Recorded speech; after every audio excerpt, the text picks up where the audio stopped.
Ada satu cahaya di depan kita. Pada saat ada satu cahaya di mana kita selama ini berada dalam satu kegelapan, tentunya kita akan berusaha meraih dengan susah payah. Nah, pada saat kita berada di dalam lingkaran cahaya, bermandikan sinar matahari, kita jangan lupa bahwa kita hidup di bawah pengorbanan dari para pendahulu kita.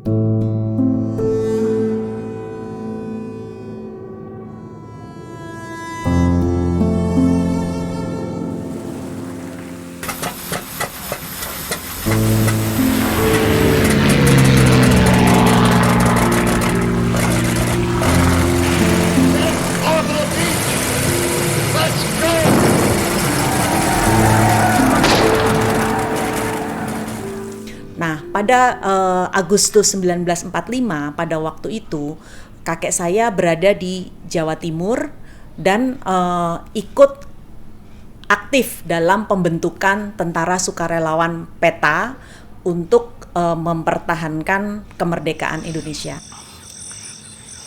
Pada waktu itu, sebetulnya kakek saya sebelum pendudukan Jepang berprofesi sebagai mantri malaria.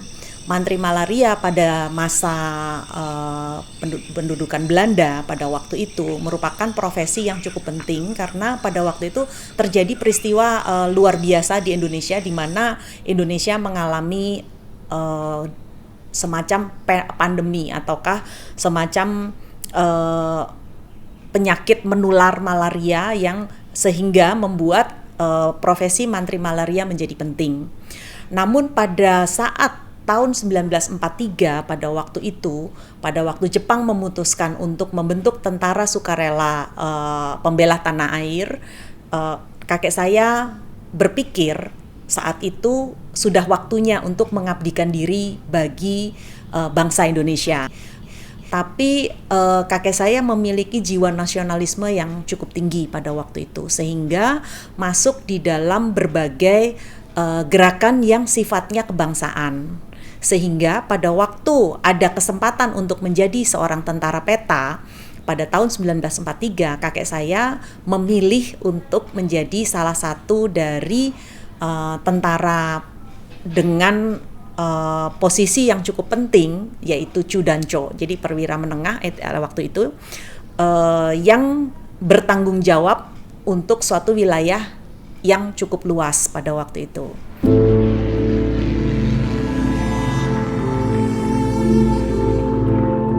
Sehingga saya berpikir kakek saya menginginkan adanya kemerdekaan dan kedaulatan dari bangsa Indonesia pada waktu saatnya tiba. Sehingga ketika Agustus 1945, kakek saya termasuk yang berperan aktif dalam memobilisasi, artinya ikut berpartisipasi untuk yang di daerah Jawa Timur, di daerah Besuki khususnya. Nah, termasuk juga nanti kalau kita berkembang kepada Perang Surabaya di bulan September, Oktober, November, kakek saya termasuk juga komandan untuk barisan sayap tengah yang mempertahankan kota Surabaya pada saat terjadinya Perang Surabaya pada waktu itu. Nah, dalam hal ini menurut saya hal yang penting untuk dipahami bahwa suatu kemerdekaan itu tentunya di Indonesia tidak diberikan secara cuma-cuma, tidak diberikan oleh Jepang sebagai hadiah bagi bangsa Indonesia, tapi kita rebut dan kita pertahankan dengan darah, nyawa, air mata, dan juga kesedihan yang luar biasa.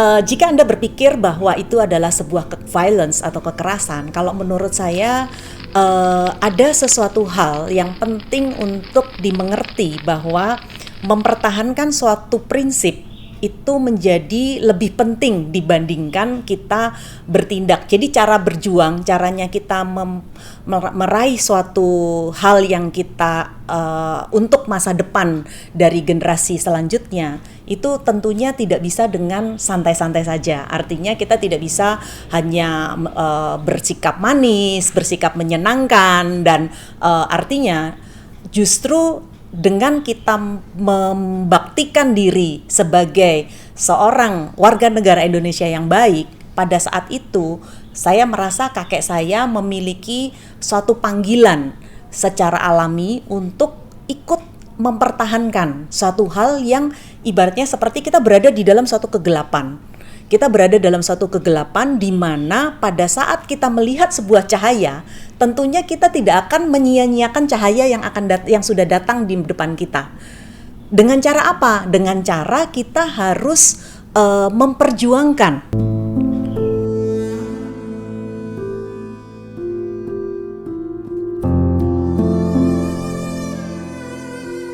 Jadi begini, kami bangsa Indonesia itu merupakan bangsa yang beragama ya. Jadi artinya beragama seperti saya merupakan penganut dari agama Islam yang percaya akan adanya takdir, adanya destiny, adanya suatu hal yang harus terjadi, di mana hal tersebut tidak bisa tidak harus kita hadapi.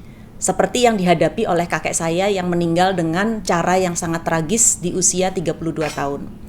Jadi dalam hal ini ada satu pesan yang perlu saya sampaikan kepada masyarakat atau mungkin rakyat dari Belanda, bahwa cobalah untuk bertindak sebagai satria, artinya mengakui bahwa memang tahun 17 Agustus 1945 itu kita sudah merdeka, dan hal itu penting buat kita. Pengakuan itu penting. Kenapa menjadi penting?